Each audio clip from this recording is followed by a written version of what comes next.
मानुष तन पावा सुर दुर्लभ सद्ग्रंथन गावा। बड़े भागी मानुष तन पावा सुर दुर्लभ सद्ग्रंथन गावा। धर्मे तत्परता मुखे मधुरता दाने समुत्साहिता मित्रे अवंचकता। मित्र के साथ में कभी कपट का व्यवहार न कीजिए। और जिसने आपके विश्वास को बहुत माना हो उसके विश्वास को धोखा मत दीजिए। धन के लालच में आकर के विश्वास को मत तोड़िए। किसी ने तुम पर भरोसा करके यदि कुछ बहुत बड़ा काम किया है उसको विश्वासघात मत करना।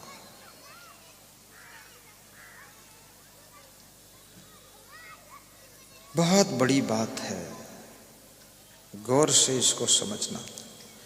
मित्रे अवंचकता गुरु विनीयता। और जो व्यक्ति अपने से बड़ों से सदैव विनम्र रहता है, ये राम का गुण है जो विनम्रता पूर्वक सबके साथ व्यवहार करता है। अहंकार हमेशा तुम्हारा नुकसान करता है, अभिमान हमेशा तुमको नीचे गिराता है। नम्रता हमेशा तुमको बड़ा बना देती है। नानक नन्हे होए रहो जैसे नन्ही दूब, सबही घास जरी जात है दूब खूब की खूब। भाइयों बहनों, जंगल में एक बहुत बड़ा सरोवर था और सरोवर के किनारे बहुत सुंदर पार्क भी लगा हुआ था। पार्क में तरह तरह के फूल लगे हुए थे।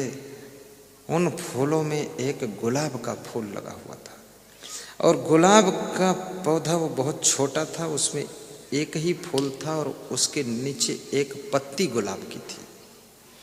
तो गुलाब की पत्ती बार बार मन में सोचती थी कि मेरा तो कोई महत्व ही नहीं है। मैं खामखा लगी हूं गुलाब के पौधे में। जो कोई आता गुलाब को देखता, गुलाब को धन्यवाद देता, गुलाब को छूता, गुलाब को सूंघता, और मैं फालतू इस गुलाब के साथ लटकी हुई हूं। मैं किस काम की? मेरा तो कोई सम्मान ही नहीं, कोई महत्व ही नहीं। ऐसा वो सोच रहा था। इतने में ही जोर से आंधी आई, तूफान आया, बरसात हुई, पानी जोर से बरसा तो पेड़ पौधे जो थे सब लुढ़क गए, गिर गए। तो जो गुलाब की पत्ती थी वो भी टूट गई और टूट कर हवा में उड़ गई और उड़ करके सरोवर में जाकर गिर गई। और सरोवर में जाकर के जब गिरी तो पत्ती तो डूबती नहीं है, वो तैर रही थी पानी पर। तो उस सरोवर में एक चींटी डूब रही थी। उस पत्ती को देखकर चींटी पत्ती की ओर आती है और पत्ती का सहारा लेना चाहती है। तो गुलाब के पौधे की पत्ती कहती, आओ, हम कुछ नहीं कर सकती लेकिन तुमको बिठाकर किनारे लगा सकती है।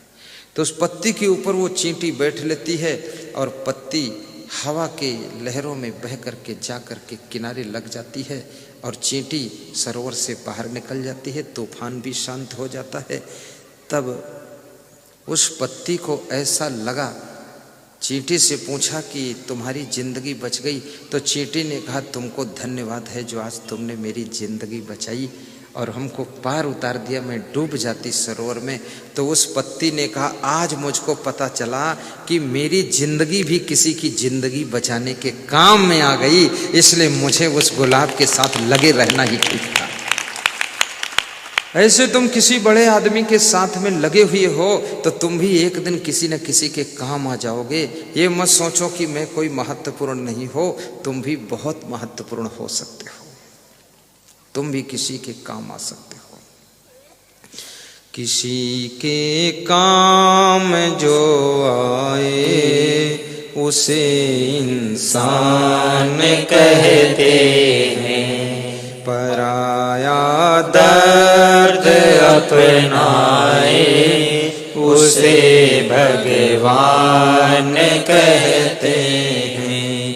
पराया दर्द अपनाए उसे भगवान कहते हैं। किसी के काम जो आए उसे इंसान कहते हैं, पराया दर्द अपनाए उसे भगवान कहते हैं, उसे भगवान कहते हैं। बोलिए सद्गुरु भगवान की जय। मित्रेय वंचकता गुरु विनीयता। नम्रता के साथ बड़े लोगों के साथ में भी लगे रहो, तुम भी किसी के जीवन की रक्षा कर सकोगे। चित्त हित गंभीरता। चाणक्य कहते हैं कि हे राम, आपके चित्त में चंचलता नहीं है, आपका चित्त बहुत गंभीर है, इसलिए तुम भगवान कहे गए हो। आचार्य शुचिता, आपके आचरण भी बहुत पवित्र है। और साथ साथ में शास्त्रेषु विज्ञात्रता गुणे रसिकता, आप में विभिन्न प्रकार के नए नए गुणों को सीखने की भी कला है। हमेशा नए नए गुणों को सीखने की इच्छा रखिए कि कुछ नया सीखूं, कुछ बड़ा सीखूं, जिंदगी भर विद्यार्थी बने रहो। आपके देश के प्रधानमंत्री नरेंद्र मोदी विदेश में जाते हैं, उनके बारे में मैंने सुना है कि वो पुस्तक लेकर जाते हैं और हवाई जहाज में जो टाइम मिलता है तो उसमें पढ़ते रहते हैं, क्योंकि ज्ञान की कोई सीमा नहीं होती है। इसको जितना सीखोगे उतना ज्यादा तुम्हारे अंदर निखार आता रहे। और जो लोग पुस्तकों की रचना करते हैं, उनकी पुस्तकों में अपने जीवन का पूरा अनुभव निचोड़ कर रख देते हैं। आपको अगर बिजनेस में बहुत आगे बढ़ना है तो अंबानी एंड अंबानी पुस्तक पढ़ लीजिए, आप देखिए फिर। और आपको जिंदगी में बहुत ज़्यादा सफल होना है, उन्नति करना है, तो उन्नति कैसे करें ये पुस्तक यहाँ स्टॉल पर मिलती, उसको पढ़िए।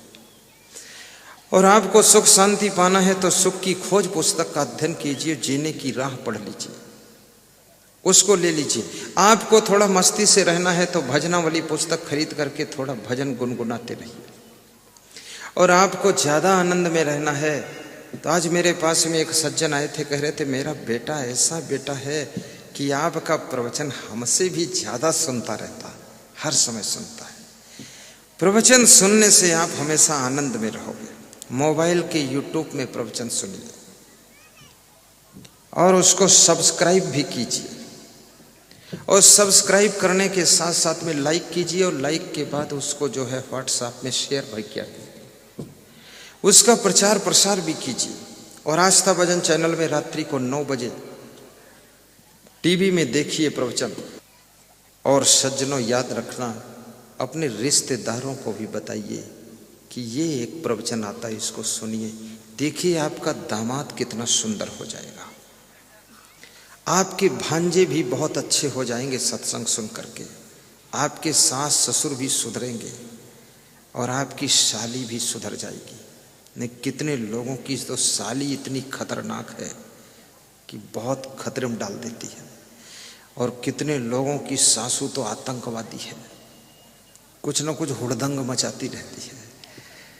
ये सास ससुर साली साला को भी सुधारना जरूरी है।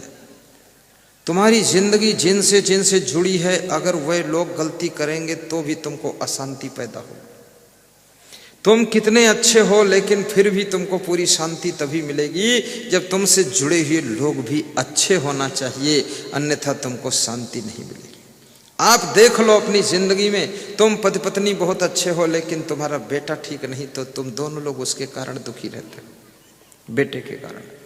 और बेटा भी ठीक है, बहू ठीक नहीं तो उसके कारण दुखी रहते हो। बहू बेटा ठीक है, बाप भी ठीक है, लेकिन तुम्हारी माँ ठीक नहीं है तो उसके कारण दुखी रहते हो।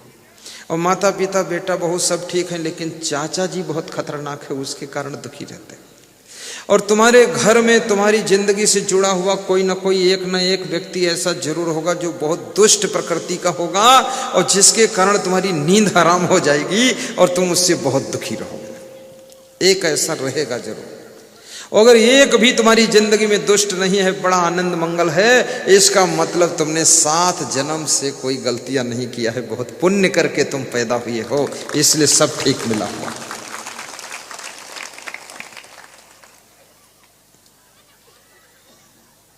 शास्त्रेश विज्ञात्रता, और जो शास्त्रों की जानकारी रखता है, शास्त्रों का अध्ययन भी करता है, वो राम का रूप होता है। और कहते हैं कि रूपे सुंदरता, जिसका रूप सुंदर है, और शिवे भजनता, जो भक्ति भजन करता है, तो मस्त राघवा, हे राम ये सब गुण आप में है, इसलिए तुम भगवान हो। ये गुण जिस इंसान में आ जाते हैं वो इंसान भी भगवान का रूप हो जाता है। आप अपने को इंसान बनाइए, इंसान से भगवान बनाइए। भगवान को तो आपने नहीं देखा है, लेकिन भगवान का रूप स्वयं के अंदर प्रकट कीजिए। पराया दर्द अपनाए उसे भगवान कहते हैं, किसी के काम जो आए उसे इंसान कहते हैं। एक गुरु चेला जा रहे थे तो किसी खेत में एक मजदूर अपना थैला रखकर कपड़े उतार करके खेत में काम कर रहा था। मुश्किल से 200 रुपये दिन भर में कमाता था और फिर भी भजन गाता रहता था। तो चेला ने कहा कि इसका थैला उठा लूं क्या? तो गुरु ने कहा थैला मत उठाओ, इसके थैले में 200 रुपये 100 के 2 नोट रख दो जाकर। तो उसके थैले में 100 के 2 नोट रख दिया चेला ने। और गुरु ने चेला से कहा कि अब आड़ में, झाड़ में, झाड़ी में छिप करके बैठो, क्या होने वाला है। तो जब वो मजदूर खेत में काम करके लौटा, शाम को अपना थैला खोला और देखा तो उसमें 2 नोट नए 100 के रखे हुए थे। तो उसने आकाश की ओर देखा और कहा कि ऊपर वाले की कृपा ऐसी है, आज मेरी माँ बीमार थी तो 200 रुपये मेरे थैले में ऊपर वाला रख कर चला गया, ऐसा कहा।